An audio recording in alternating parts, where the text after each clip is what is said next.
तो यार जैसे कई सारी थ्योरीज हैं, ठीक है। हम जो मेन स्ट्रीम थ्योरी है वो यही कहती है कि जो लाइफ है सिर्फ इस प्लैनेट पे, इस सोलर सिस्टम में, इस एक अर्थ नाम के प्लैनेट पे ही है, ठीक है।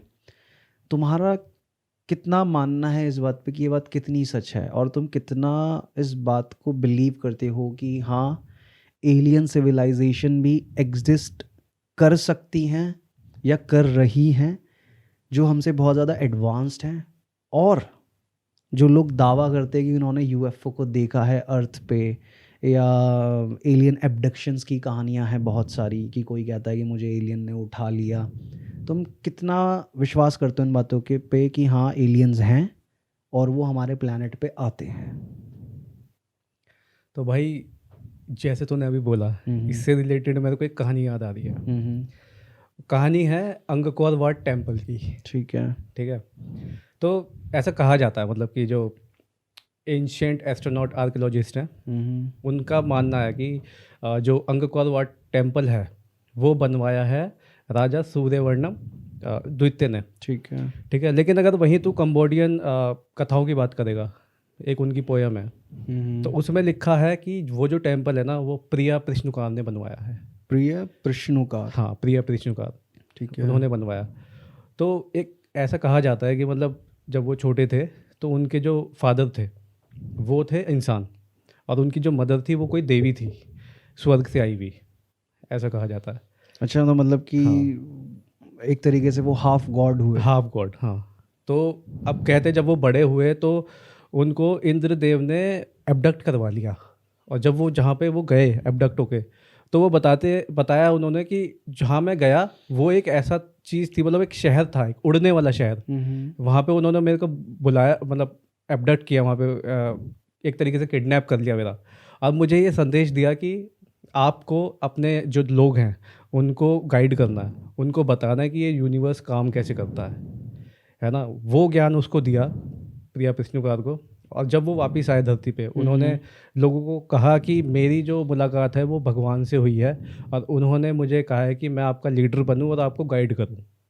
जैसे हम देखते हैं ना कि बाइबल में, हमारे हिंदुज़ में, हर धर्म में ऐसा कि होता है कि एक कोई ऐसा डिवाइन पावर है जो लोगों को आके सीख दे रहा है, या उसने कोई ऐसी किताब लिखी है जिससे पता चल रहा है ह्यूमंस को कि हाँ, हमारे जीने का तरीका ये हम्म। है ना। तो वही चीज़ उस कहानी में भी बताई गई है। तो उसे एक मैसेज और मिला कि तुम्हें वहाँ नीचे जाके एक टेम्पल का निर्माण करना है। तो वो टेम्पल वो है अंगकोर वाट। और उस टेम्पल की तूने देखा होगा वो बनाया किस तरीके से गया है ना। 5 उसके ऊपर जो मंदिर के टाइप के वो बने हुए हैं, हम्म। है ना। तो बेसिकली ऐसा कहते हैं कि वो एक टेम्पल नहीं है, वो कोई अच्छा। श्रद्धा का कोई पॉइंट नहीं है, वो एक लैंडिंग जोन है। वो लैंडिंग जोन उनका है जिन्होंने उसको एबडक्ट करवाया था। वो चाहे वो उसका मानना था कि वो वापस धरती पे आए और इन ह्यूमंस को इसके बारे में गाइड करें, यूनिवर्स के बारे में हर चीज़ की नॉलेज दें उसको, ऐसा कहते हैं। अच्छा। हम्म। तो जैसे कि अभी ये लैंडिंग जोन वाली तुमने बात बताई, हम्म। नाज़का लाइंस का नाम सुना है तुमने? हाँ, हाँ। तो सॉरी, पेरू में एक फ्लैट डेजर्टेड सरफेस है पूरा। वहाँ पे क्या है कि वहाँ पे ज़मीन पे उस समय पे जो नाज़का नाम की सभ्यता रहती थी, उन्होंने ज़मीन पे ऐसी ड्राइंग्स और पेंटिंग्स बनाई हुई हैं जिनको सिर्फ और सिर्फ आसमान से देखा जा सकता है। और वो डिज़ाइंस जो हैं और लाइंस जो हैं इतनी ज़्यादा मैथमेटिकल एक्यूरेट है मैथमेटिकली, कि किस एंगल पे उनको मोड़ा गया है, किस एंगल से डायगनली वो खींची गई हैं, वो सब कुछ बिना मॉनिटरिंग के किया ही नहीं जा सकता, जब तक कि कोई इंसान उसको एक हायर पॉइंट से मॉनिटर ना कर रहा हो, टू बी प्रिसाइज, कि कोई हवा में देख के नीचे वालों को ये ना बता रहा हो कि जो तुम खींच रहे हो लाइनें वो गलत खींच रही हैं, सही खींच रही हैं। ठीक है। और वो ड्राइंग्स और पेंटिंग्स इतनी बड़ी हैं कि कोई भी इंसान उसको बनाने के बाद ज़मीन पे खड़े होकर उसे देख ही नहीं सकता। तो उसको क्या कहें, एक तरीके का इंडिकेशन? तो जो जैसे थ्योरीज उसके पीछे यही हैं कि जो नाज़का लोग हैं, जो नाज़का सभ्यता रही उस टाइम पे, जब रिसर्च करी गई कि ये लाइंस क्यों बनाई इन्होंने, क्या रीज़न था इस वजह, इस सारी मेहनत का, क्योंकि कोई भी बिना किसी वजह, बिना किसी पॉइंट के इतनी सारी मेहनत तो करेगा नहीं कि रेगिस्तान में खुरच खुरच के सरफेस को, और उस टाइम पे ना कोई उनके पास कोई ऐसे औजार है, वो सिंपल सीधा उसको खुरच के सरफेस को, और वो लाइंस बनाई गई हैं सारी। तो जब थोड़ी छानबीन करी गई तो नाज़का लोगों की जो फोकलोर्स थी उसमें ऐसी कहानियाँ आती हैं कि वो लोग ये कहते हैं कि हमारे जो क्रिएटर्स हैं, जिन्होंने हमको बनाया, वो लोग आसमान से जब वापस आए यहाँ तो उनको पता चले कि हम लोग अभी भी यही हैं। बेसिकली ये उनको रास्ता दिखाने के लिए ये चीज़ें बनाई गई हैं। ओके। और सबसे इम्पॉर्टेंट बात उसमें ये आती है, जो लैंडिंग जोन वाली बात मैंने कही, कि उस जगह पे नाज़का लाइंस में, जो नाज़का जो एरिया है वहाँ पे जो ज़मीन पे पेंटिंग्स बनी हुई हैं, वहाँ पे ना एक तकरीबन आई थिंक अराउंड 5 से 10 किलोमीटर का एक पैच है पूरा, ठीक है, और वो फ्लैट सरफेस है। अगर उसको हम आसमान से देखते हैं ना तो वो लिटरली ऐसा फील होता है जैसे कि किसी एक एयरपोर्ट का रनवे होता है ना, ऊपर से देखते ही पता चल जाता है कि एक पूरी रनवे की स्ट्रिप है स्ट्रेट, वो लिटरली ऐसा फील होता है आसमान से ऊपर से देखते हुए। अब जब उस पर रिसर्च करी गई तो सबसे पहले तो बात ये आई कि यार ये जो सरफेस ऐसा है, ये सरफेस ऐसा है ही नहीं कि इसके ऊपर कोई प्लेन लैंड हो सके, ठीक है, कि इतना अनइवन सरफेस है कि यहाँ पे कोई भी प्लेन लैंड हो ही नहीं सकता। तो बात आती है कि वही कि पॉइंट क्या है फिर इन सब चीज़ों को बनाने का, यहाँ पे कुछ जब लैंड हो ही नहीं सकता। अब हम सोचते हैं, जब इन चीज़ों के बारे में हम सोचते हैं कि कोई प्लेन लैंड नहीं हो सकता, तो मतलब हम अपने प्लेन्स को सोच के बोल रहे हैं ये बात। हाँ, क्या सही पता बात। जिनके लिए उन्होंने वो चीज़ें बनाई हैं वो वैसे एविएशन के टूल्स यूज़ ही ना करते हों। और उसमें एक सबसे फैसिनेटिंग जो पिक्चर है, वो पिक्चर है एक माउंटेन पे बनी हुई है। अब वो माउंटेन पे बनी हुई इमेज क्या है और वो कैसे डिस्कवर हुई, उसके पीछे की कहानी ये है कि 1960s के टाइम पे एक पायलट था, वो अपना प्लेन लेके उड़ रहा था, उस इलाके में जा रहा था, तो उसको दिखा यार दूर पहाड़ पे कुछ बना हुआ है, और उसने पहली बार उस चीज़ पे ध्यान दिया, उसका वो रूट था फ्लाई करने का। तो जब उसने देखा, उसने उस तरफ प्लेन घुमाया तो उसमें एक इमेज आती है कि बड़ी ही एक मतलब क्रूड और सिंपल सी इमेज है, जिसमें एक ऐसा इंसान दिखता हुआ महसूस होता है कि वो काइंड ऑफ एक एस्ट्रोनॉट है, कि एक बड़ा सा हेलमेट है सर पे और उसमें 2 आंखें बनी हुई हैं और एक स्पेस सूट की तरह पूरा एक सूट टाइप दिख रहा है बॉडी का स्ट्रक्चर, और वो ऐसे हाई कर रहा है। तो जब उसने उस एरिया को और ज़्यादा इन्वेस्टिगेट करना शुरू करा ऊपर से उड़ते हुए, तब और जो सारी नाज़का लाइंस की जो पेंटिंग्स थी, तब वो और सारी पेंटिंग्स डिस्कवर हुई। तो जो पहाड़ पे वो जो एस्ट्रोनॉट की जो बनाई हुई थी पेंटिंग लाइंस के थ्रू, वो भी उन नाज़कास ने बनाई थी। तो अब ये चीज़ की साला एक ऐसी पेंटिंग जो हमारे आज के मॉडर्न टाइम एस्ट्रोनॉट से रिजेंबल करती है, वो इन्होंने कैसे बना वो ली, कैसे बना दी? कि इनको इस इमेज के क्रिएशन के लिए वो रेफरेंस कहाँ से मिला। अब वही तो चीज़ कि एग्जैक्टली वो बनानी ऐसे है, मतलब जिस तरीके से बनाई गई है हाँ वो एग्जैक्टली बनेगी ऐसे ही। बिल्कुल, क्योंकि कोई भी इमेजिनेशन को ड्रॉ करने के लिए, क्रिएट करने के लिए हमें एक रेफरेंस पॉइंट चाहिए होता है कि ऐसा ही क्यों बनाया उन्होंने, ये किस चीज़ को देख के इंस्पायर हुए कि इन्होंने एक एस्ट्रोनॉट जैसी इमेज बनाई जो आज के मॉडर्न एस्ट्रोनॉट से रिजेंबल करता है बहुत ज़्यादा शेप एंड स्ट्रक्चर में। वो तो थोड़ा ऐसा हो गया ना कि वो ऊपर देख के हाय बोल रहा है आसमान में, हाँ कि है ना? हाय, और जो जो आर्कियोलॉजिस्ट हैं जो इन फील्ड्स पे रिसर्च करते हैं, उन्होंने अपनी रिसर्च में भी ये लिखा हुआ है कि ऐसा महसूस होता है कि जिस तरह से उस पायलट ने इस इमेज को देखा और उसका ध्यान गया, तो बेसिकली ये इमेज बनाई ही इसलिए गई है कि कोई उड़ने वाली चीज़ अगर इस रास्ते से निकले और उसका ध्यान जाए इस चीज़ पे, तो ये उनका ध्यान आकर्षित करे अपनी ओर कि हाय हम यही हैं। तो इस एग्जैक्टली तरीके वही से चीज़ है वो। कि एक जो क्या कहते हैं ना, एक चेक पॉइंट या माइलस्टोन की तरह ये चीज़ काम कर रही है। ऐसी तेरी से याद आया, जैसे कि तू बता रहा ना कि नाज़का लाइंस बनी हुई हाँ है। हाँ। तो ये याद होगा तूने एक एपिसोड में पिरामिड वाले में तूने बताया था ना कि एक जगह से प्लास्टर टूट के गिरा था हाँ, हमारा और जो वहां से एक पिरामिड आर्क वाला का, पॉडकास्ट था। हाँ आर्क का वो दिखाई दिया था वहां से हम्म। कि कुछ बंदे हैं वो एक नाव में बैठे हुए हैं, हाँ आर्क हाँ टाइप हाँ की में, हाँ हाँ हाँ है ना। और तूने उसको ऐसे भी बताया था कि मतलब कि ऐसा लग रहा है कि ये किसी और डायमेंशन में जाने का हाँ। सिस्टम लग रहा है बेसिकली वो है ना। जो बोट है वो बोट ऑफ आफ्टर लाइफ है, हाँ कि उसमें बैठ के उस बोट में बैठ के राजा की जो आत्मा है वो अपनी आफ्टर लाइफ का सफ़र तय करेगी और हेवन में जाएगी। तो उस बोट का जो डिज़ाइन है ना वो आइंस्टाइन रोजन ब्रिज से बहुत ज़्यादा सिमिलर है। कि जो आइंस्टाइन रोजन ब्रिज की जो थ्योरी थी वर्म होल क्रिएट करने की, वो बिल्कुल वो जो वर्म होल है ना वो उस बोट की तरह दिखाई देता है डायग्राम में। अब बात ये है ना कि वो जो नाव है वो खाली वहाँ इजिप्शियंस के पास नहीं है, वो अगर तू बाइबल में जाके देखेगा उसमें भी मिलेगी। और अपने हिंदुइज्म में तुझे याद होगा धरती पे फ्लड आया था, हाँ हाँ। तो कौन सा अवतार लिया था विष्णु जी मत्स्य ने? अवतार विष्णु जी का। हाँ, तो उसमें भी यही सीन था, एक हाँ नाव हाँ थी, हाँ है ना, उसको वो चला रहे थे। हाँ हाँ ऐसे ही हाँ। बाइबल में नोहा वाली नोआज कहानी, आर्क। है ना। तो यानी कि आर्क तो है हर जगह। हम्म एक कहानी है इससे कि एक एक बंदा था, उतना पिष्टम नाम था उसका हम्म बंदे का। तो उसका ये कहना है कि मतलब कि उसकी और नोहा की कहानी थोड़ी सिमिलैरिटी सी है, बस थोड़े थोड़े डिफरेंस है। नोहा में क्या था कि सारे एनिमल्स को इकट्ठा करना था, एक बोट में डालना था, और बाद में जब बाढ़ आती तो वो बच जाते। हाँ हाँ हाँ। और उतना पिष्टम वाली कहानी में ये है कि जहाँ पे वो रहता था वो एक क्यूब टाइप का एक घर था या क्या था पता नहीं। तो ऐसा कहा जाता है कि उसकी जो दीवारें थी उनसे वो बात करता था, वहाँ से आवाज़ें आती थी।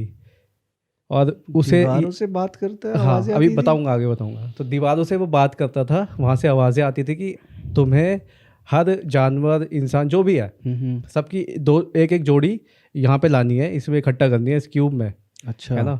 और बाद में उसका जो यूज़ था वो एक जो वो होता ना जब एरोप्लेन से कोई वो हो जाता है, उड़ जाता है, इवैक्यूएशन। इवैक्यूएशन, ठीक वो है। बाद में इवैक्यूएशन के काम आता है वो बॉक्स।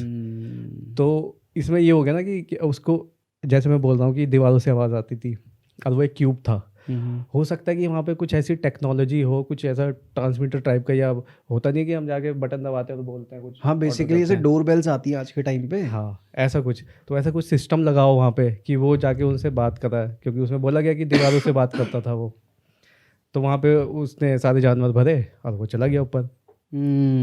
और उसमें भी नोहा वाली कहानी में भी वही था कि सारे जानवरों को इकट्ठा करा। और नाव का जो मैं बता रहा हूँ, तूने कहा कि वो एक ट्रैवल करने का काम आता है दूसरे डायमेंशन में। तो हो सकता है कि जब फ्लड आया हो अर्थ पे, तो ये जितनी भी कहानियाँ हैं, हो सकता है उन सब ने जितने भी जानवरों को इकट्ठा करा, जितनी भी स्पीशीज़ को इकट्ठा करा, वो उन स्पीशीज़ को किसी और डायमेंशन में लेके गए हों बचाने के लिए उनको, ताकि ये जब ये फ्लड जो है ख़त्म हो जाए तो दोबारा से स्टार्ट करा जाए उसको, जीवन को यहाँ पर अर्थ पे। देखो एलियन की प्रेजेंस को लेके जैसे मैंने भी कुछ चीज़ें उसमें पढ़ी हैं, जैसे बाइबल में कह लो, ये जितने भी रिलीजियस ये बुक्स होती हैं उन सब में कहीं ना कहीं मेंशन है। जैसे मैंने बाइबल में देखा था कि उसमें बताते हैं कि एक फरिश्ता आता है जो नॉलेज देता है लोगों को, ठीक है। सेम उसमें आप कुरान में भी देखोगे, और सब में मतलब उस पर्टिकुलर नॉलेज देने वाले बंदे का इन्वॉल्वमेंट है। हाँ। कहीं पे वो घोड़े लेके आ रहा है, कहीं पे कुछ, कहीं पे कुछ। तो जैसे मैंने उसका पढ़ रहा था आर्किमिडीज का या फिर वो पाइथागोरस का, तो उनका भी अगर इनिशियल पॉइंट तुम देखोगे कि उनको कैसे पता चला पाइथागोरस थ्योरम या आर्किमिडीज प्रिंसिपल, तो अगर उनका भी इनिशियल पॉइंट ढूंढोगे तो नहीं मिलेगा, ठीक है। वो मैंने आर्किमिडीज का एक एनसीईआरटी में नोट पढ़ा था कि भाई उसमें मेंशन था कि उससे जब पूछा गया था कि ये थ्योरम कैसे उसके दिमाग में आया, तो उसने बोला कि उसको किसी ने बताया था, ठीक है। अब ये जो नॉलेज है ये किसी थर्ड पर्सन ने आके दी ने, वो थर्ड पर्सन थे कौन? एग्जैक्टली। और ये मतलब उस बुक्स में, मतलब ये तो एक एविडेंस भी है, ये हम अपनी मर्जी से नहीं बोल रहे। आप उन बुक्स में देख सकते हो कि भाई कोई बंदा आके वो नॉलेज दे रहा, कौन है वो बंदा, जिनको हम लोग गॉड बोल रहे हैं या कुछ भी बोल रहे हैं, कोई तो था ना जिसने ये सारी इन्फॉर्मेशन दी है। जैसे ये बता रहा ना कि ऐसी एक उसमें कहानी है मूसा की, अगर तुमने सुनी होगी, हाँ हाँ है ना, कि मूसा जो थे वो एक पहाड़ पे गए थे और वहाँ पे जाने के बाद एक उनको जलता हुआ पेड़ दिखाई दिखा। हाँ हाँ हाँ और वहाँ से जो भी था, मतलब जो भी एंटिटी थी वहाँ पे, उसने उसको कुछ 10 कमांडमेंट्स दिए थे जिनको वो बांटने के लिए कि हाँ, मतलब और आप इनको बताओ आगे। 10 कमांडमेंट्स थे और शायद आर्क ऑफ कवेनेंट भी दिया था उनको।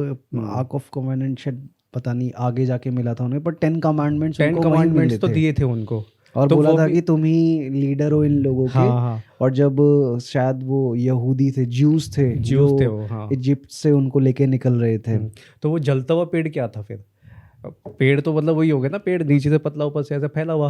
अब उसने कहा कि वो जलता हुआ था, तो हो सकता है कि कोई नीचे उतर के आया मतलब आप उससे। किसी का भी निकालोगे ना कि हाँ भाई, अगर साइंस की बात करते हैं कि भाई ये स्टार्टिंग पॉइंट कहाँ है साइंस का, अगर ढूंढने निकलोगे या मैथ्स में ढूंढने निकलोगे, तो आपको एट द एंड ये दिखेगा कि किसी बंदे ने उनको ये इन्फॉर्मेशन दी थी, देन ये स्टार्ट हुआ था। हाँ, ऐसे है ये उसका इनिशियल पॉइंट कोई इनिशियल तो और ही पॉइंट है। कोई और ही बंदा है। कौन है वो बंदा जिसने ये इन्फॉर्मेशन, ये नॉलेज दी उन्हें? कि वो इंस्पिरेशन कहाँ से आया इस चीज को क्रिएट करने और का, बनाने का। ऐसे ही उसमें भी है, रामानुजम वाले केस में भी श्रीनिवास रामानुजम को भी तो कहते हैं ना कि वो आते थे, विजन्स आते थे उनको, कि उनके दिमाग में बताते हैं कि एक देवी थी नामागिरी, है ना, तो कुछ भी उनको प्रॉब्लम होती थी और उसका सॉल्यूशन उनको नामागिरी से मिलता था। उनके दिमाग में फीड था ये चीज़ कि जितने कितने सारे कॉम्प्लेक्स वो थे, इक्वेशंस थे, है ना, कितने सारे फॉर्मूलेज थे, उन्होंने ऐसे डिस्कवर किए हैं।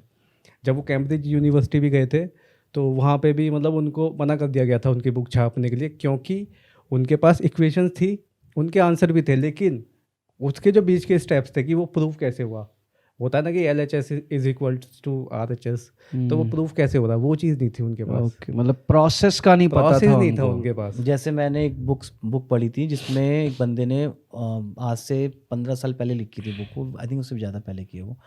तो उसमें उसने एक्सप्लेन किया था एलियंस के ऊपर ही कि भाई अगर तुम किसी भी रिलीजियस टेम्पल या फिर कहीं पे भी जाओगे, उनकी शेप को नोटिस करो, चाहे वो किसी भी धर्म की हो, तो तुम्हें ऐसा लगेगा कि देखने में कि वो एक स्पेसशिप जैसा बना रखा है। अगर तुम ह्यूमन लॉजिक लगाओगे तो हम भगवान या फिर हम गॉड या फिर हम कैसे रेक्टिफाई करते हैं इन चीज़ों को? हम रेक्टिफाई करते हैं कि हाँ, जो बहुत शक्तिशाली थे, जिन्होंने हमें सब कुछ मतलब दिया है, वो हमारे लिए गॉड है, जिन्होंने हमें क्रिएट किया है, राइट? अब उस समय जो भी ये एलियंस आए होंगे अपने शिप से या किसी भी चीज़ से, ह्यूमंस ने उन्हें उनसे उतरते हुए देखा उस शिप से, ठीक है, तो और उनके अंदर जाते हुए देखा। जिनको वो गॉड बोलते हैं, तो उन्होंने सोचा कि इनके अंदर वो लोग रहते हैं, तो उन्होंने वही स्ट्रक्चर्स बना लिए, उसी की पूजा करते हैं। तो वी डोंट नो कि उसके पीछे रीज़न क्या है, क्योंकि बहुत सारी ऐसे टेम्पल्स हैं जिनका क्रिएशन नहीं पता वो बने कैसे। जैसे एक फेमस टेम्पल है जिसको कहते हैं कि रातों रात वो भूतों ने बनाया है वो टेम्पल, वो ईंटों से बन गया है वो टेम्पल। साउथ में एक जगह है जहाँ पे ओवर नाइट एक टेम्पल बना, वो भी पत्थरों से, उसमें कोई भी अटैचमेंट ऐसा नहीं है कि तुमने सीमेंट यूज़ किया हो, कुछ यूज़ किया, कुछ ऐसा नहीं है, वो आज तक ऐसे का ऐसे ही है। उसके पीछे की स्टोरी ओवरनाइट उसमें बोला गया था कि वहाँ पे जिस बंदे को ये काम दिया गया था बनाने के लिए, उसको परेशान करने के लिए दिया गया था, बट वो रात को कुछ पूजा करता है शैतान की या किसकी, तो वो आते हैं और उसकी वो मदद करते हैं। इन रिटर्न वो कुछ मांगते हैं उससे, आई थिंक उसकी लाइफ ले जाते हैं, क्या ले जाते हैं, कुछ ऐसा था, लेकिन वो ओवरनाइट बना देते हैं उसको। वो आज भी वैसे का वैसे ही है वो। ये जो अंगकोर वाट टेम्पल है, इसका भी कुछ ऐसा ही किस्सा है कि मतलब जब वो वापस आए थे, क्या नाम है, प्रिया पिष्टुकार, तो ऐसा कहा जाता है कि उन्होंने भी मतलब कुछ जादुई पानी था उनके पास, उन्होंने बड़े बड़े चट्टानों पे वो पानी डाला और वो जो चट्टान थे वो अपनी जगह पे एकदम जम गए और वो जो टेम्पल है ना उसकी शेप लेने लगे। कुछ ऐसा सीन था उसमें भी। मतलब इनकी प्रेजेंस का होना, जैसे कि स्टोरी मेरे पास भी है कि उसमें ऐसा था कि 12वीं सदी की बात है, जिसमें 2 बच्चे मतलब उनको मिलते हैं जो हरे कलर के होते हैं। और ये उस टाइम की बात है जब वर्ल्ड वॉर चल रहा था, लोग मतलब एक दूसरे पे विश्वास नहीं करते थे। तो एक वुल्फ स्ट्रीट करके एक शहर है यूके में, ठीक है, वहाँ पे उस गांव में 2 बच्चे मिलते हैं जिनका कलर होता है ग्रीन कलर होते हैं दोनों बच्चों के। अब वो कौन सी लैंग्वेज बोल रहे होते हैं किसी को समझ नहीं आता, ठीक है, बट वहाँ के गांव वालों को समझ में आता है कि ये ऐसी लैंग्वेज है जो यहाँ पे बोली नहीं जाती। मतलब अर्थ पे नहीं बोली जाती, ठीक है, क्योंकि हम जानते हैं कि एक्सेंट डिफरेंट हो सकता है या सुना सुना, ऐसा कुछ भी नहीं था। वो जिस तरीके से बात कर रहे थे आपस में। अब क्या होता है कि गांव वाले सोचते हैं, उन्हें देख के ये तो समझ में आता है कि बच्चे भूखे हैं, बाकी चीज़ समझ में आए या ना आए, गांव वालों को समझ में आ रहा है बच्चे भूखे हैं, तो उनके सामने वो खाना रखते हैं, मतलब नॉन वेज भी रख लिया, वेज भी रख लिया, सब कुछ रख लिया, वो कुछ नहीं खाते। वहाँ पे ग्रीन कलर की बीन्स रखी होती हैं, अच्छा, वो दोनों बच्चे भाग के वो खाते हैं खुशी खुशी, ओके, वो भी कच्चे ही, ठीक है। तो गांव वालों को समझ में आ जाता है कि भाई इनको ये खाना पता है, इसलिए ये खा पा रहे हैं, बाकी चीज़ें नहीं पता, नहीं खा पा रहे ठीक है। उनको समझ में कुछ नहीं आ रहा होता गांव वालों को, ठीक है, उन बच्चों को भी समझ नहीं आ रहा होता, वो बच्चे भी डरे हुए होते हैं दोनों। टाइम बीतता है, भूखे होते हैं बच्चे, खाना खाते हैं, भाई तो उसका एक्सपायर हो जाता है, ठीक है, जो लड़का लड़की में जो भाई होता है बेसिकली वो एक्सपायर हो जाता है, लड़की सर्वाइव कर जाती है, ठीक है। धीरे धीरे वहाँ रहती है लड़की, फिर वो बाकी खाना भी खाना शुरू कर देती है उस गाँव का, ठीक है, जैसे हम लोग खाते हैं वेज वगैरह नॉन वेज, वो खाना शुरू कर देती है, तो उसका रंग जो होता है ग्रीन से वो नॉर्मल होना शुरू हो जाता है, और साथ ही साथ वो लैंग्वेज भी सीख जाती है कि क्या बोल रहे हैं लोग, किस चीज़ को क्या बोलते हैं, वो अडॉप्ट कर लेती है। जब वो सीख जाती है तब वो जब बताती है पूरे गाँव को कि वो कहाँ से आई है, क्या रीज़न है, तो ये बहुत बड़ा खुलासा हुआ था जिसके पीछे बहुत सारी थ्योरीज हैं कि भाई उस लड़की ने बोला था कि जहाँ वो रहती थी वहाँ पे सूरज होता ही नहीं है, वो ऐसी जगह में रहते थे जहाँ पे ट्विलाइट होता है, मतलब जहाँ पे एक ही टाइप का रोशनी होता है, जो कि ना ही अंधेरा और ना ही रोशनी, ग्रीन कलर का रहता है, वो 24 घंटे ऐसे ही रहता है वहाँ पे, वहाँ पे कोई रोशनी नहीं है। जब वो यहाँ पे उनकी वो वहाँ पे रहते होते हैं, उनको एक आवाज़ आती है बैल की, वो बैल की आवाज़ सुन के खंडर में चले जाते हैं, खंडर जाने के बाद उनको वहाँ पे एक रोशनी दिखाई देती है, ठीक है, वो रोशनी के पास जाते जाते हैं तो एकदम से क्या होता है, वो जैसे ही पार करते हैं उस रोशनी को, तो वो देखते हैं कि सूरज दिख रहा है उन्हें, जो उन्होंने आज तक कभी देखा नहीं था, तो इसलिए वो देख के डर जाते हैं। वो लोगों को देखते हैं कि कोई भी मतलब ग्रीन कलर का नहीं है, इसलिए वो भी डर जाते हैं देख के, कोई उनकी लैंग्वेज नहीं समझ पा रहा, इसलिए वो डर जाते हैं। तो इसलिए वो स्टार्टिंग जब अपना एक्सपीरियंस शेयर कर रहे होते हैं पब्लिक से, तो बहुत डरे हुए थे वो लोग। जैसे जैसे वो रहती है उसके बाद वो नॉर्मल होती चली जाती है, तो वो उन सबको बताती है कि ये चीज़ें ऐसे ऐसे हुई हैं। तो इसके पीछे की थ्योरी कुछ जैसे डॉक्टर्स बोलते हैं कि भाई वो लोग कुपोषण का शिकार थे, कोई एक डेफिशिएंसी होती है जिसकी वजह से ग्रीन हो जाता है बंदा, ठीक है। लेकिन कुछ लोगों का मानने का ये भी है कि भाई अगर ग्रीन हो जाना इट्स अ डेफिशिएंसी, चलो इस खाने से वो कुपोषण के शिकार थे, से ग्रीन पड़ गए इस बीमारी की वजह से, ठीक है। लेकिन व्हाट अबाउट की जो उसने बात बताई है कि भाई वो ऐसी जगह से थी जहाँ पे रोशनी नहीं थी, ठीक है, ग्रीन ग्रीन एक डल सी ग्रीन रोशनी थी बस वहाँ पे, ऐसे धूप नहीं थी, कुछ नहीं था ऐसा सच, ठीक है। 24 घंटे ऐसे वो सब क्या है, वो सब झूठ है, वो सब क्या था मतलब। यहाँ तक कि वो लड़की फिर वहाँ पे शादी भी करती है एक लड़के से, वो शिफ्ट भी कर जाती है, आज की डेट में भी है, मतलब इस टाइप से उसके तो मतलब कि बेसिकली उसने यहाँ का एनवायरनमेंट जो है वो ग्रैब कर लिया। ग्रैब कर लिया, उसका भाई ग्रैब नहीं कर पाया, तो उसके पीछे बहुत सारी स्टोरीज हैं कि भाई वो ज़मीन से आए थे। कुछ लोग कहते हैं कि जैसे पैरेलल यूनिवर्स होता है तो एक थिन लेयर बनती है, ठीक है, शायद वो जो केव बता रही थी जिसके अंदर वो लोग गए थे गुफा के अंदर, उसमें वो थिन लेयर थी जिसको वो क्रॉस कर गए, इसलिए वो अपने यूनिवर्स से इस यूनिवर्स में आ गए, एक पोर्टल था, उससे क्रॉस होके इधर आ इनफैक्ट गए। इस चीज़ के बाद है ना वहाँ पे साइंटिस्ट ने और सब ने, क्योंकि वुल्व स्ट्रीट एक ऐसा गांव है वहाँ का जहाँ पे बहुत सारी केव्स हैं, बहुत सारी, ठीक है, वहाँ पे बहुत सारी स्टोरीज बेस के अराउंड, तो वहाँ पे इतनी रिसर्च हुई उस केव को ढूंढने की, वो मिली नहीं आज तक। तो वो भी एक ऐसा पॉइंट था कि आज तक अनक्लियर है। अब जैसे आजकल न्यूज़ में चल रहा है कि ये जो पिरामिड्स हैं, पिरामिड्स के नीचे बताया जा रहा है कि आई थिंक 16 फ्लोर बिल्ड वो निकल के आए स्पेस। पिरामिड्स के नीचे अब नए फाइंडिंग्स हुई हैं, I think 10 to 12 kilometres down in depth structures मिले हैं बड़े बड़े, 10 to 12 किलोमीटर्स यार, 10 to 12 किलोमीटर्स डाउन, और उनकी मतलब खोद के निकाला जाए तो 10 से 12 किलोमीटर उन स्ट्रक्चर्स की हाइट है। पूरा शहर जितना मतलब जगह एक सिंगल स्ट्रक्चर इतना बड़ा है, मल्टीपल स्ट्रक्चर्स हैं, पूरा शहर रह सकता है नीचे, इतना स्पेस भाई 12 किलोमीटर 10-12 किलोमीटर गहराई, और जस्ट पिरामिड के नीचे। तो ऐसा मैंने देखा था एक जगह कि मतलब उसने फोटो डाली थी, इमेज थी, पता नहीं क्या था वो, कि जो पिरामिड है वो देखा है तूने कोई क्या नाम है, स्पाइडरमैन मूवी में दिखाया ना, वो द अमेजिंग स्पाइडरमैन में एक बिल्डिंग में वो घूमने जाते हैं और वो बिल्डिंग, वो क्या नाम है, वहाँ पे लिफ्ट गिरने लगती है। हाँ हाँ तो उस बिल्डिंग का स्ट्रक्चर कैसा देखा, तो ऊपर से कॉनिकल वैसा है, ट्रायंग हाँ हाँ वैसा थोड़ा। तो उस इमेज में भी ऐसे ही था कि ट्रायंग जो पिरामिड है वो सिर्फ ऊपर का स्ट्रक्चर है, नीचे एक पिलर है नीचे बहुत बड़ा, अच्छा कई बहुत फुट गहरा। तो ऐसा मैंने देखा था उस इमेज में। नहीं तो उसमें तो जो अभी वो भी जो पिक्चर्स अभी आई है मार्केट में वो एआई है, वैसे रियलिटी वाली नहीं है जो आजकल वीडियोस घूम रही हाँ है। ऐसा हो सकता ठीक है, है, AI वो अभी जैसे उस पर जो बातें उठी हैं उसके अकॉर्डिंग वो एआई से जनरेट की हुई है, क्योंकि उसमें एक्सप्लेन किया है कि उसके अंदर लिफ्ट के जैसी मतलब 5 से 6 लिफ्ट्स हैं जिससे तुम नीचे जा सकते हो। ठीक है, सर्कुलर शेप में है वो नीचे जाने के लिए, और नीचे इतना स्पेस है कि वहाँ पे पूरा शहर रह सकता है। जब सरकार से बोला जा रहा है कि भाई आप हमें रिसर्च करने का इसमें मौका दीजिए कि ये बात अगर सच है या गलत है, क्योंकि जिस साइंटिस्ट ने प्रूव किया है कि इसके नीचे ऐसा ऐसा स्पेस पाया गया है, तो उसकी बात को चेक करने के लिए सरकार से परमिशन लेके सरकार इस पर कोई भी जवाब नहीं दे रही है।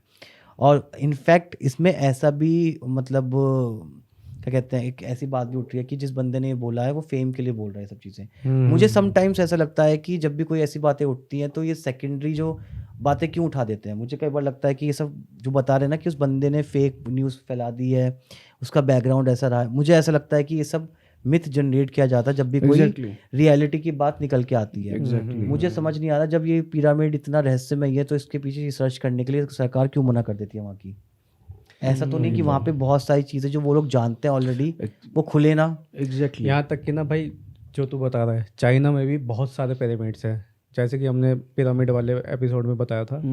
तो वहाँ की सरकार ने क्या किया हुआ है, जो इतने भी पिरामिड्स हैं सब पे पेड़ पौधे हरियाली उगा दी है, जिससे कि बाहर की कोई कंट्री या बाहर का कुछ भी जो भी है वो देख ना पाए।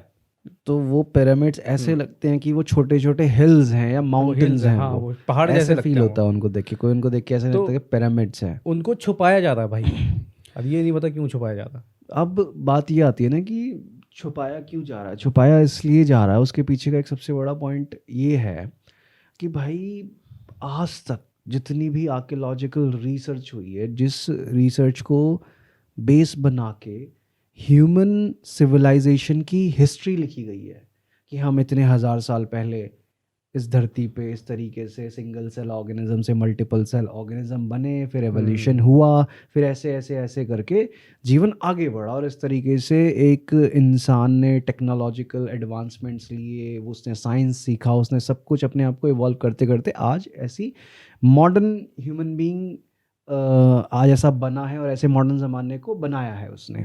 तो ये पूरी हिस्ट्री चेंज हो जाएगी रातों रात। सारी किताबें जो लिखी गई हैं वो रद्दी बन जाएंगी। जिन लोगों ने अपने बड़े बड़े करियर्स बनाए हैं, ऑथर्स, स्पीकर्स, रिसर्चर्स, वो सब ज़ीरो हो जाएगा, सब कोलैप्स हो जाएगा भाई। बल्कि मुझे तो जो मैंने पढ़ा इसके बारे में उसमें ये भी था कि पर्टिकुलर कंट्री भी मतलब ये चाहती होती कि पहले हम इसमें फाइंड आउट कर ले क्या है, कोई और इसका बेनिफिट ना उठा ले। जैसे क्या नाम है, पिरामिड्स के पीछे तो यही स्टोरी बताई जा रही है कि वहाँ की सरकार ऑलरेडी बहुत कुछ जानती है जो अभी डिस्क्लोज नहीं करना चाहती है, इसलिए वो ऐसी बातों पे ना हाँ बोलते हैं ना ही ना बोलते हैं। एग्जैक्टली ना, क्योंकि क्या होता है, अब मान लो कि इजिप्शियन पिरामिड्स हैं, ठीक है, अगर वो बिल्कुल खुले और फ्री हैंड उनको रिसर्च करने के लिए बोल दें, करो जो रिसर्च करना है, लेकिन अब मान लो नीचे से कुछ ऐसे एविडेंसेस निकलते हैं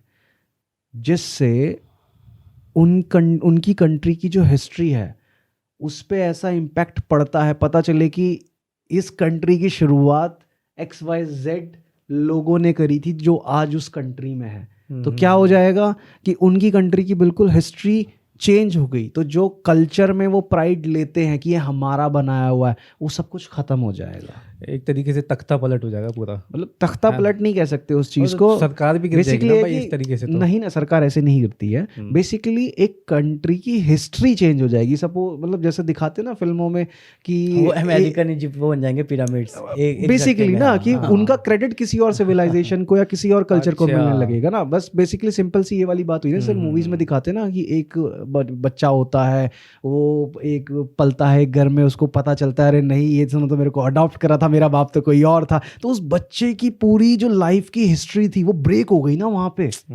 तो फिर वो क्या, वो दिमाग में क्या कि इन्होंने पाला है पर पैदा किसी और ने किया है, फिर क्या कि फिर वो उसकी तरफ ढूंढने में लगाता है अपना पूरा ध्यान दिमाग कि मेरा असली बाप कौन है साला। तो वो वाली चीज़ हो जाती है कि उस कंट्री की पूरी हिस्ट्री जो है ना, वो पूरी हिस्ट्री ब्रेक हो जाएगी, वो सर्कल पूरा टूट जाएगा। हाँ, तो क्योंकि- जिसने जो सिस्टम बना रखा वो सब ब्रेक डाउन हो क्योंकि जो जाएगा। पिरामिड का जो बीच का जो स्पेस आइडेंटिफाई हुआ था जहाँ पे रिसर्च शुरू भी हुई थी, तो वो रिसर्च कंप्लीट कहाँ करवाई? अब बीच में मना कर दिया बीच में था। मना कर दिया, क्योंकि और पहले हुई तो नहीं उनको है ये था अभी। कि कोई जा ही नहीं पाएगा, इसलिए ओपन करवा दिया। एग्जैक्टली। और अब के टाइम पे पिरामिड्स में कोई भी आर्कियोलॉजिकल रिसर्च करने पर शायद बैन लगा रखा है वहाँ की सरकार ने, कोई रिसर्च नहीं होती है वहाँ पे अब वही है ना कि अब टेक्नोलॉजी डेवलप्ड हो गई है भाई, अब कोई भी कितनी भी गहराई में जा सकता है, एग्जैक्टली कुछ भी ढूंढ सकता है कुछ वहाँ भी से। ढूंढ सकता है। है अब ना? ऐसे रिमोट कंट्रोल ड्रोन्स हैं, सारी हाँ, चीजें बहुत हैं। चीज़ है, जहाँ इंसान नहीं जा सकता ड्रोन जा सकता है भाई, एग्जैक्टली। है ना?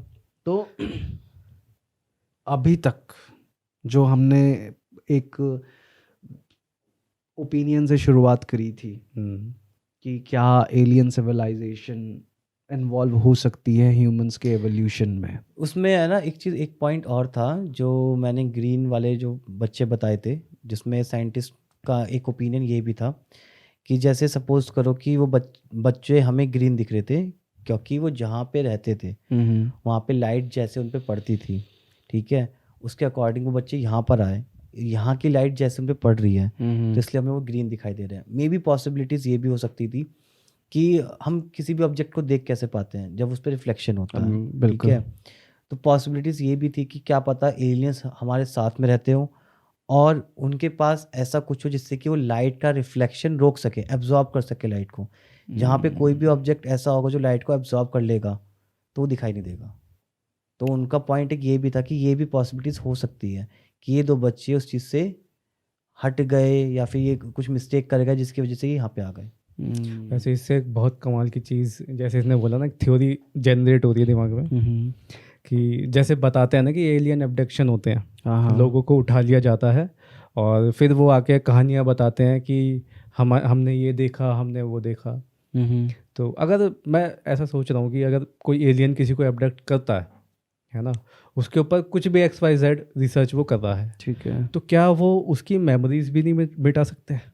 इतना तो होगा ना उनके पास, अगर वो किसी बिल्कुल को मिटाते ज़मीन हैं। से उठा Obvious सकता है। है। हाँ, अब obvious, जैसे है अभी बहुत अच्छा तुमने पॉइंट छेड़ा यहाँ पे, इससे मेरे को एक बहुत फेमस हिस्ट्री में हुआ एक एब्डक्शन केस याद आ रहा है। बट उससे पहले जो अभी मैं क्वेश्चन रख रहा था यहाँ पे कि हमने स्टार्टिंग में बात करी थी कि क्या पॉसिबिलिटीज़ हैं कि हमारी ह्यूमन एवोल्यूशन को मैनिपुलेट करा हो एलियंस ने। तो अभी तक जो तुमने बातें बताई, ठीक है, जो भी हमने डिस्कस किया, उससे एक चीज़ तो क्लियर होती है कि चलो हम ये नहीं मानते कि एलियंस ही हो सकते हैं, हाँ। बट ये तो ज़रूर है कि कुछ ना कुछ ह्यूमन सिविलाइजेशन की एक इतनी बड़ी वास्ट हिस्ट्री है जिसका एक बहुत बड़ा हिस्सा हम नहीं जानते हैं। और जब वो हिस्सा हमारे सामने अनकवर होगा, हम तभी समझ पाएंगे कि असल सच्चाई क्या थी।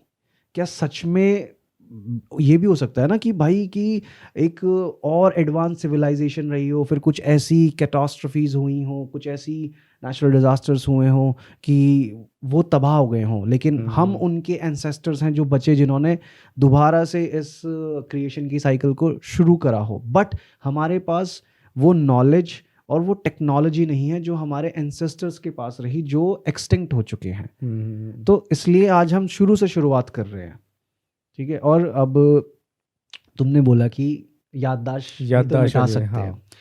तो एक हस्बैंड वाइफ थे, बेटी एंड बार्नीहल। ये बहुत फेमस केस है एब्डक्शन का, 1960s की बात है ये। तो दोनों हस्बैंड वाइफ अपने हनीमून पे निकले हुए थे, यूनाइटेड स्टेट्स, शायद ये वॉशिंगटन DC के आसपास का केस है ये। और ये गए थे अपने हनीमून पे कनाडा। तो ये कनाडा से नायग्रा फॉल्स वगैरह देख के घूम के घर वापस आ रहे थे अपने। और कनाडा US अगल बगल है, जैसे इंडिया और नेपाल, अपना कार से जाओ, घूम घाम के वापस आ जाओ। तो ये ऐसे ही अपनी कार से गए थे और घूम घाम के वापस आ रहे थे। ये रास्ते में आते हुए सबसे पहले नोटिस करती है बेटी, बार्नी की वाइफ, वो कहती है कि यार आसमान में ना एक बड़ा ही ब्राइट स्टार चमक रहा है और बहुत ही अनयूजुअल है ये बाकी स्टार्स से।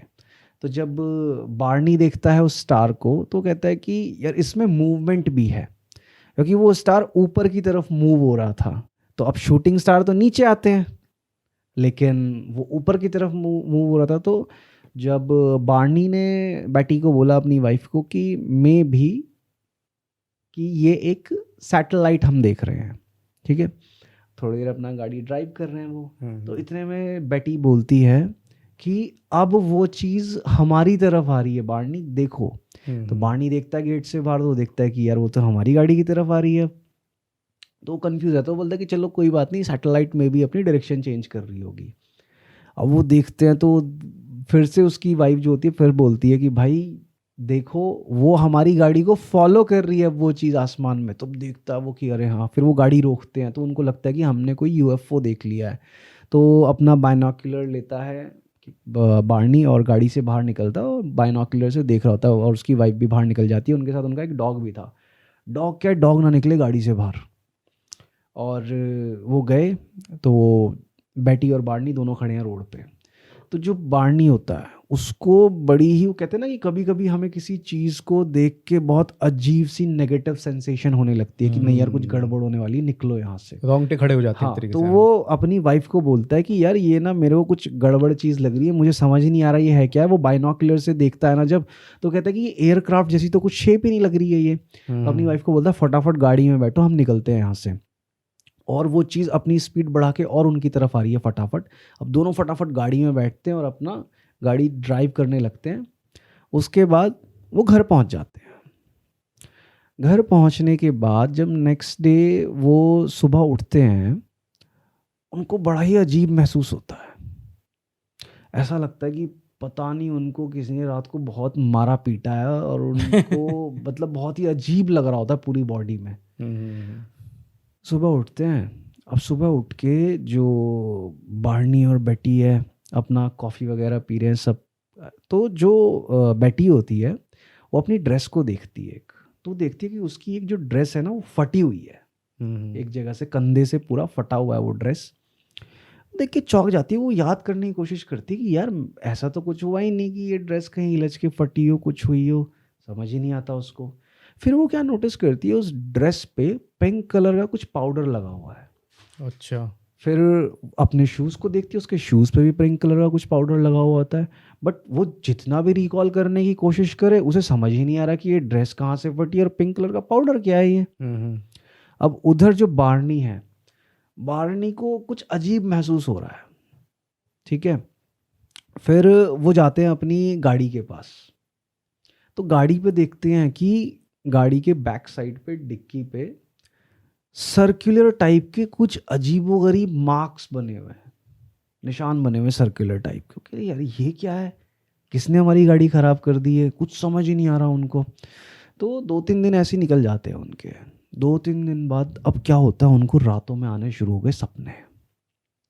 रातों को सपने आ रहे हैं तो सपनों को देखते हैं कि उनकी गाड़ी चल रही है, भागते वो गाड़ी में बैठते हैं और गाड़ी में जैसे ही बैठ के थोड़ी आगे भगाते हैं गाड़ी को और एकदम से कोई गाड़ी के ऊपर बहुत तेज़ फ्लैश लाइट मारता है और गाड़ी उनकी फ्रीज़ हो गई है। फिर उनका आँख खुल रही है तो वो अजीबोगरीब लोगों से घिरे हुए हैं।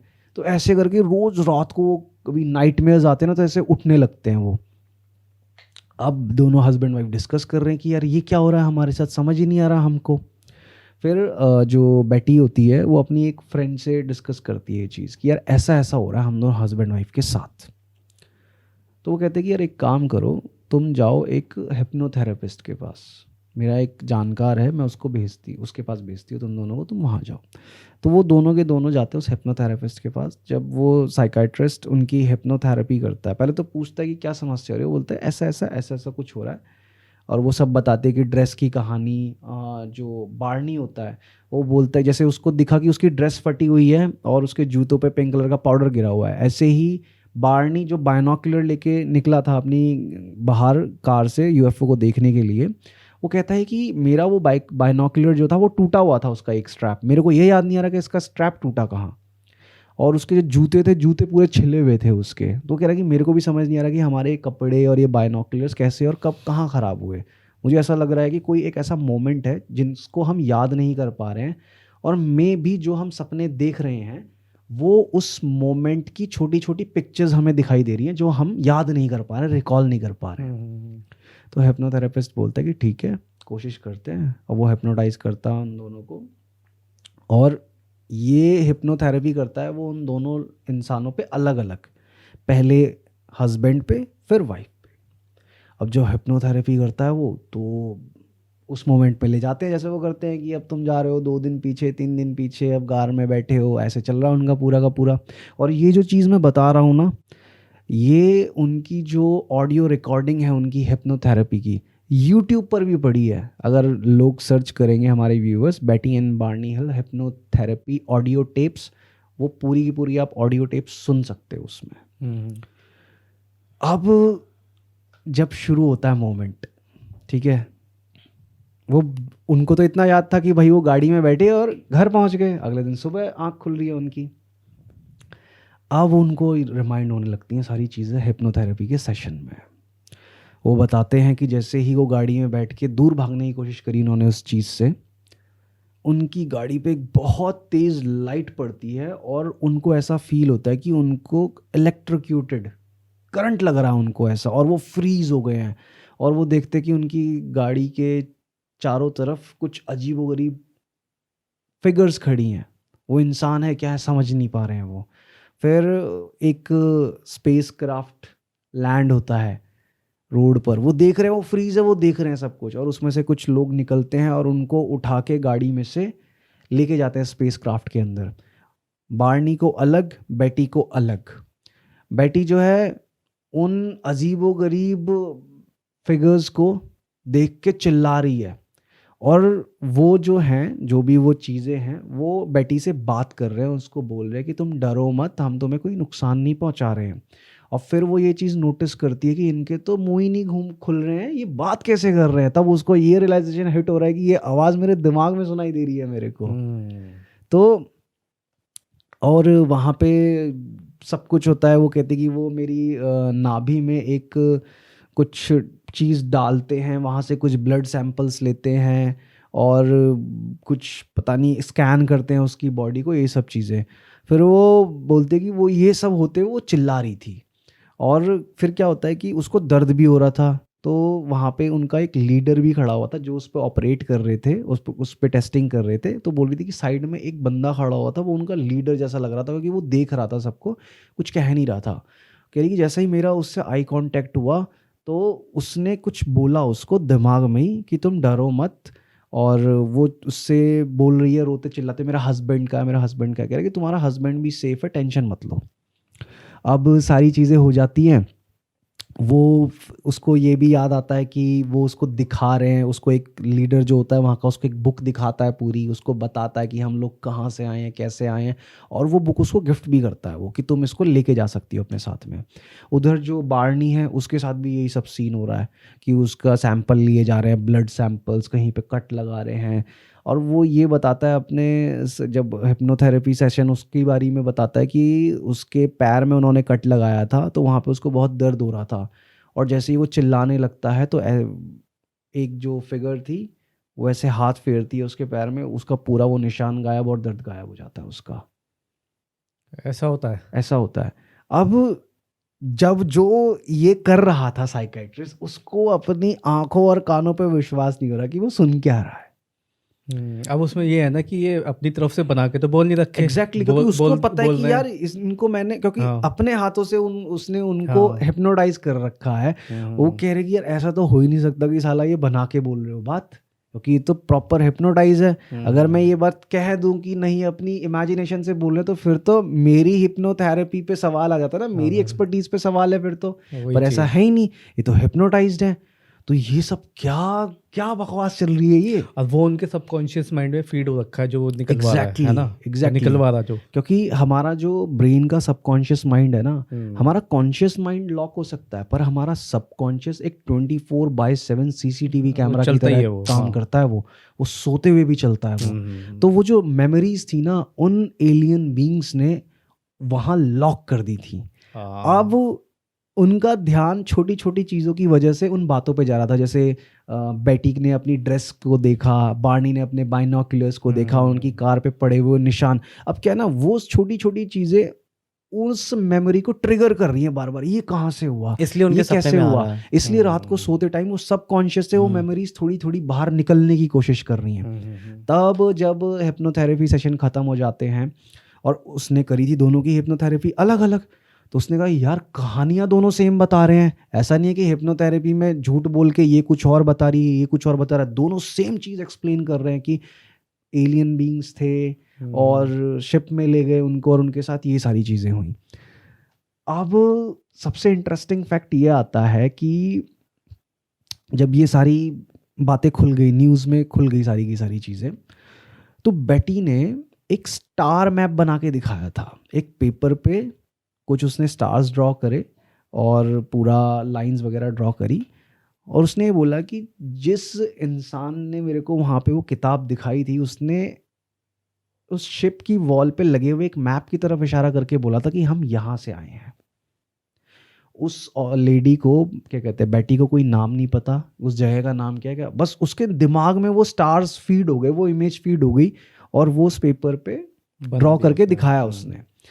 तो जब न्यूज़ पे वो पेपर दिखाया गया सारी चीज़ें, तो जो साइंटिस्ट थे, जो एस्ट्रोनॉमर्स थे, जो ये स्टार्स वगैरह पे रिसर्च करते हैं, तो जब उन्होंने थोड़ा ढूंढा समझा, तो पता चला कि इस लेडी ने जो स्टार्स ड्रॉ करा है वो जेटा रेटिकुलाई स्टार सिस्टम है। हमारी गैलेक्सी से 400 मिलियन लाइट ईयर्स दूर ये स्टार सिस्टम एग्जिस्ट करता है। इतनी दूर से आए थे वो। एग्जैक्टली वो इतनी दूर से आए थे, और उन्होंने उसको स्टार सिस्टम दिखाया कि हम यहाँ से आए हैं। अब इसके पीछे इंटरेस्टिंग बात यह है कि जो बेटी और बार्नी जो थे, बार्नी पोस्ट ऑफिस में जॉब करता था, वो लेटर्स डिलीवर करने का काम था, पोस्टल सर्विस में जॉब करता था, और बेटी जो थी वो एक सोशल वर्कर थी। दोनों का दूर दूर तक कहीं से भी astronomy, stars, aliens and UFO इस जैसे टॉपिक से कोई भी रिलेशन नहीं था। तो एक लेडी जिसका इन चीज़ों से कोई दूर दूर तक रिश्ता नाता नहीं, जिसको ये भी नहीं पता होगा टेलीस्कोप काम कैसे करता है, ठीक है, वो अर्थ से 400 मिलियन लाइट ईयर्स दूर के स्टार्स का मैप का ड्रॉ कर रही है, ड्रॉ करके दिखा रही है, वो भी एग्जैक्ट। तो इस चीज़ का एक्सप्लेनेशन कोई नहीं, ये बहुत ही मतलब माइंड बॉगलिंग चीज़ है ये। जिसने उनका हिप्नोथेरेपी करी, हाँ, उसके लिए भी है ना। और जब ये चीज़ें मीडिया में आई, और सबके लिए शॉकिंग वाली ये कहानी चीज़ है। इतनी बिलीवेबल क्यों है, इसका सबसे बड़ा रीज़न ये है कि जितनी बार भी उन दोनों हस्बैंड वाइफ को लाई डिटेक्टर टेस्ट देने के लिए बोला गया अपनी कहानी सुनाते हुए, उन्होंने उतनी बार लाई डिटेक्टर टेस्ट दिए हैं, और दोनों पास हुए हैं। दोनों पास हुए हैं। तो कहीं से कहीं तक भी मतलब कोई एक ऐसा पॉइंट मिल नहीं रहा था कि इनको डिबंक किया जा सके, इनको झूठा बताया जा सके। हाँ, हर चीज़ उनके पक्ष में ही थी ना। लाइट डिटेक्टर वो टेस्ट भी उनके उसमें था, हर हाँ। चीज़।